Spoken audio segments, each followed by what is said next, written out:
2022년 6월 13일 오늘의 말씀 시작하겠습니다. 오늘 나눌 말씀은 요한계시록 3장 7절 말씀입니다. 빌라델비아 교회의 사자에게 편지하라. 거룩하고 진실하사 다윗의 열쇠를 가지시니 곧 열면 닫을 사람이 없고 닫으면 열 사람이 없는 그가 이르시되 아멘. 오늘부터 살펴보려고 하는 것은 요한계시록에 기록된 7교회 중 6번째 교회인 빌라델비아 교회를 향한 주님의 말씀입니다. 빌라델비아는 사대에서 남동쪽으로 50km, 서모나에서는 160km 정도 떨어진 고원지대에 위치해 있는 도시였습니다. 빌라델비아는 버가모 사람들이 소아시아 중앙 고원지대로 진출하기 위해서 그런 목표를 가지고 건설한 도시였습니다. 그래서 빌라델비아는 동쪽으로 향하는 무역로의 시작점이자 기착지였죠. 빌라델비아 북쪽에 펼쳐져 있는 고원의 평야에서는 포도 재배가 활발하게 이루어졌으며 그렇게 생산된 포도를 질 좋은 포도주로 만들어 판매하는 무역업이 발달했습니다. 빌라델비아는 사대와 마찬가지로 AD 17년 소아시아 지역에 일어났던 대지진 때에 큰 피해를 입었었습니다. 하지만 로마 황제의 지원으로 재건되었죠. 그래서 지진 이전보다 더 큰 도시로 발전할 수 있었습니다. 그래서 빌라델비아의 시민들은 도시의 이름을 네오 가이사랴라고 부를 정도였습니다. 이것은 가이사에게 바치는 새로운 도시라는 뜻입니다. 그러니까 로마 황제에 대한 감사의 의미를 담고 있는 이름으로 도시의 이름을 변경했던 것이죠. 이런 배경 속에서 빌라델비아 또한 황제 숭배와 우상 숭배가 활발하게 이루어졌습니다. 얼마나 많은 신전들과 종교 행사들이 있었는지 작은 아테네라고 불릴 정도였다고 합니다. 빌라델비아 사람들이 특히 좋아하던 신은 술의 신 디오니소스였다고 합니다. 이것은 빌라델비아가 포도와 포도주의 생산지였기 때문이었겠죠.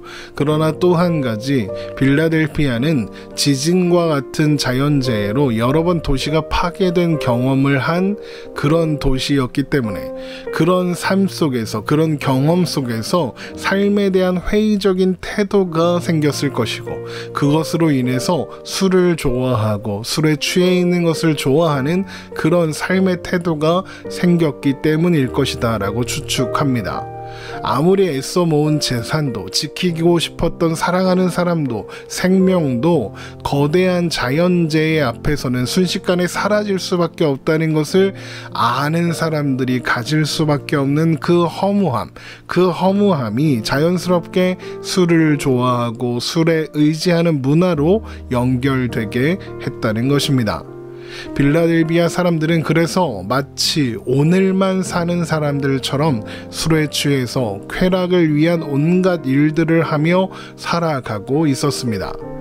그런데 요한계시록이 기록되던 즈음인 AD 92년 빌라델비아는 다시 황폐한 도시가 되고 말았습니다. 왜냐하면 세계적인 흉년으로 대기근의 시기가 찾아왔기 때문입니다. 당시 로마의 황제였던 도미티안은 이를 타개하기 위해서 포도원들을 없애고 그곳에서 식량을 생산하도록 했었습니다. 그러나 이런 조치는 빌라델비아의 경제적 기반이 무너지는 결과를 초래했고 이것은 빌라델비아 사람들을 더욱더 술과 쾌락에 의지하여 살아가도록 만들어 버렸습니다. 경제적 기반이 무너지고 사람들은 술과 쾌락에 의지하여 살아가고 도시는 황폐해져가는 상황 속에서 그런 도시의 상황은 가난해서 다른 도시에서는 살기 어려운 빈민들을 끌어모으는 결과로 이어졌습니다. 그래서 불황자들과 낭인들, 도망자들이 도시로 많이 유입되었고 도시의 상황은 그래서 더 악화되어 갔습니다. 그런데 이때 유입된 도망자들 중에는 유대인들도 다수 있었는데 그들은 대부분 이스라엘 독립운동을 하다가 쫓겨온 사람들이었습니다. 이 유대인들은 다른 도시에서처럼 빌라델비아에서도 그룹을 이루었고 그리고 함께 그리스도인들을 적대했습니다.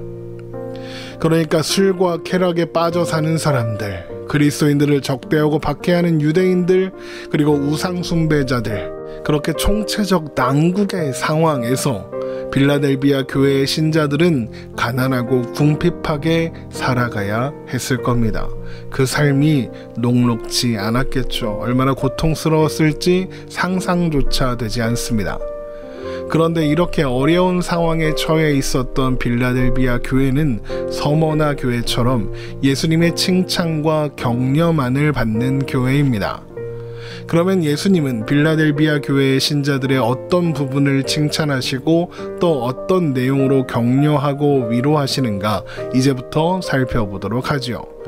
빌라델비아 교회의 사자에게 편지하라고 명령하신 주님은 먼저 자신을 거룩하고 진실하사 다윗의 열쇠를 가지신 이라고 소개하십니다.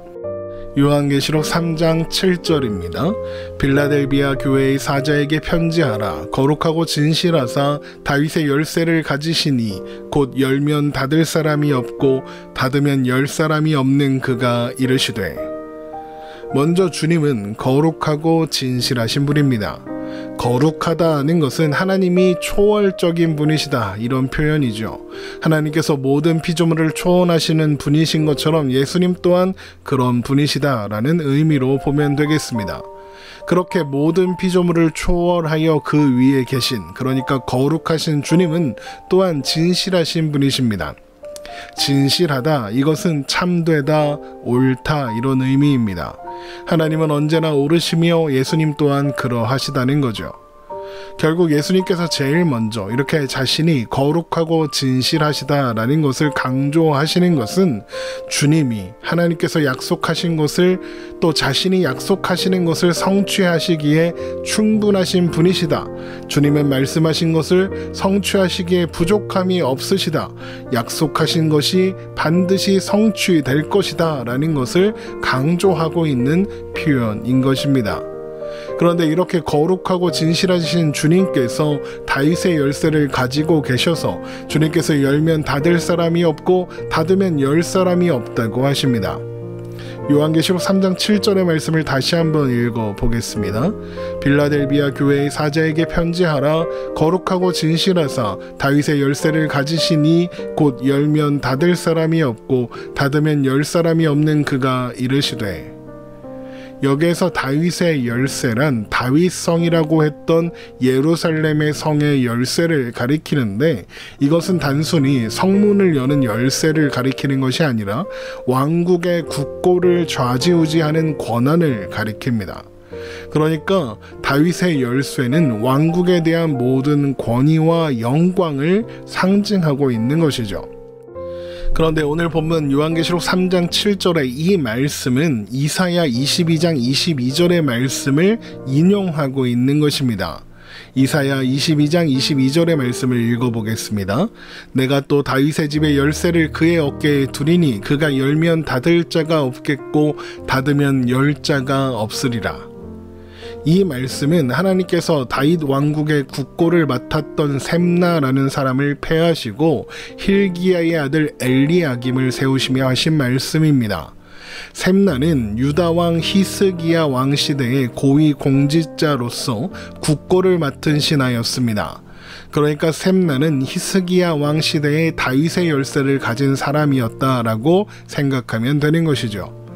그런데 그는 그가 가진 권력으로 자기 자신을 위하여 사용했습니다.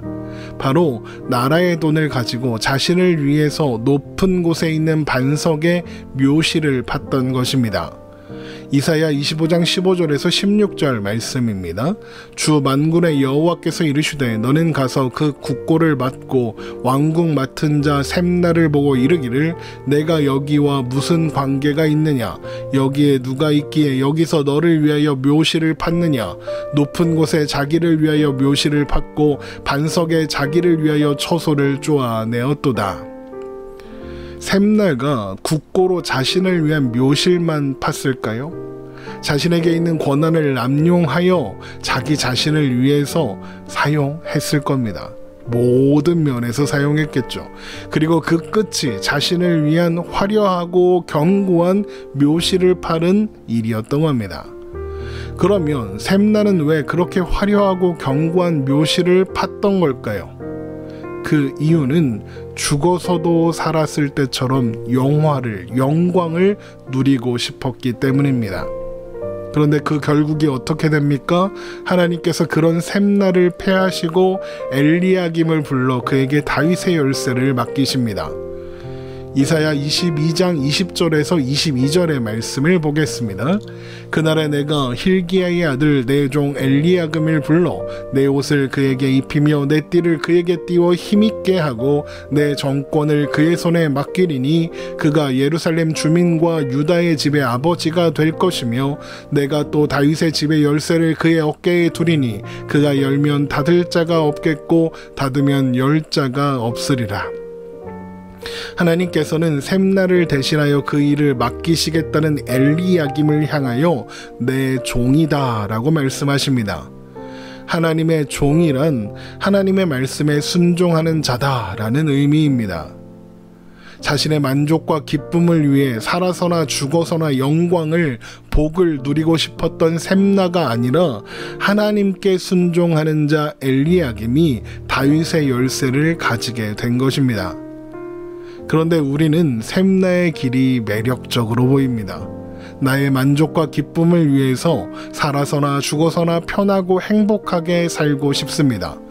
그래서 세상에서는 세상의 방법을 따라 삽니다. 성공해야, 돈을 많이 벌어야 행복할 것 같으니까요. 그런데 한편으로는 또 언젠가 다가올 죽음이 염려됩니다. 죽으면 끝이다. 그러면 좋겠는데 아니라면, 그래서 천국과 지옥 그런 게 있다면 큰일 아닙니까? 그래서 일요일에는, 주일에는 교회에 가서 교인으로 사는 겁니다. 왜요? 사나 죽으나 잘 살고 싶어서, 영광을 누리며 살고 싶어서요. 그러나 여러분, 그 길은 샘나의 길입니다. 하나님은 그게 아니라고 하십니다. 하나님은 샘나에게서 모든 것을 빼앗아 하나님께 순종하는 하나님의 종 엘리야김에게 주셨습니다. 하나님께 순종하며 하나님 안에 있는 것만이 유일하고 또한 가장 복된 길이라는 것을 이렇게 확인시켜 주시는 겁니다. 자, 그런데 이제 그 열쇠가 누구에게 있다고 합니까? 예수님께 있다고 합니다. 물론 주님께서 가지신 다윗의 열쇠는 엘리야김이 가졌던 다윗의 열쇠와는 차원이 다르죠. 엘리야김이 가졌던 열쇠는 기껏해야 이 세상에 있었던, 지금은 무너지고 없는 예루살렘 이스라엘 나라의 열쇠였지만, 주님께서 가지신 다윗의 열쇠는 하늘에 있는 예루살렘 성, 곧 영원하신 하나님 나라의 열쇠이기 때문입니다. 그 열쇠를 가지신 예수님께서 우리의 길, 진리, 생명이 되십니다. 우리는 이제 예수 그리스도로 말미암아 그 문을 통과하여 하나님께로 갈 수 있습니다. 요한복음 14장 6절입니다. 예수께서 이르시되 내가 곧 길이요 진리요 생명이니 나로 말미암지 않고는 아버지께로 올 자가 없느니라. 예수님께서 길, 진리, 생명 되셔서 그 문을 여셨습니다. 그분이 열면 닫을 자가 없습니다. 우리는 그 문으로 들어갈 어떠한 자격도 없고 어떤 조건도 갖추지 못했지만 길, 진리, 생명 되시는 예수님을 따라 그 문으로 들어가게 되는 것입니다. 에베소서 2장 3절에서 6절 말씀입니다. 전에는 우리도 다 그 가운데서 우리 육체의 욕심을 따라 지내며 육체와 마음에 원하는 것을 하여 다른 이들과 같이 본질상 진노의 자녀이었더니 국률이 풍성하신 하나님이 우리를 사랑하신 그 큰 사랑을 인하여 허물로 죽은 우리를 그리스도와 함께 살리셨고 너희는 은혜로 구원을 받은 것이라. 또 함께 일으키사 그리스도 예수 안에서 함께 하늘에 앉히시니. 우리는 은혜로 구원을 받아 그리스도 예수 안에서 하늘에 앉았습니다. 하늘문, 열린 천국문으로 들어가 하나님 나라의 백성이 되었습니다. 모든 율법에 순종하신 예수님, 다윗의 열쇠를 가지신 예수님께서 우리 안에 계시고 또한 우리가 그 안에 있음으로 말미암아 우리는 그분과 함께 문들아 머리 들어라 들릴지어다 영원한 문들아 선포하며 담대하게 그 문으로 들어갈 수 있게 된 것입니다. 시편 24편 9절에서 10절 말씀입니다. 문들아 너희 머리를 들지어다 영원한 문들아 들릴지어다 영광의 왕이 들어가시리로다. 영광의 왕이 누구시냐? 만군의 여호와께서 곧 영광의 왕이시로다. 다윗의 열쇠를 가지신 우리 주님이 거룩하고 진실하신 우리 하나님이십니다. 그래서 우리는 그 문을 통과하지 못할까 염려할 필요가 없습니다. 이것이 살아서나 죽어서나 복된 삶을 누리는 유일한 길인 것입니다. 로마서 14장 8절입니다. 우리가 살아도 주를 위하여 살고 죽어도 주를 위하여 죽나니 그러므로 사나 죽으나 우리가 주의 것이로다. 사나 죽으나 길진리 생명 되시는 주님 안에서 주님을 따라 사는 것, 그것이 가장 복된 삶이고 가장 좋은 길이라는 것 여러분 기억하시기 바랍니다. 오늘 말씀 이렇게 마치겠습니다. 오늘도 주님 안에서 행복하고 평안한 하루 되시기를 주님의 이름으로 축원합니다.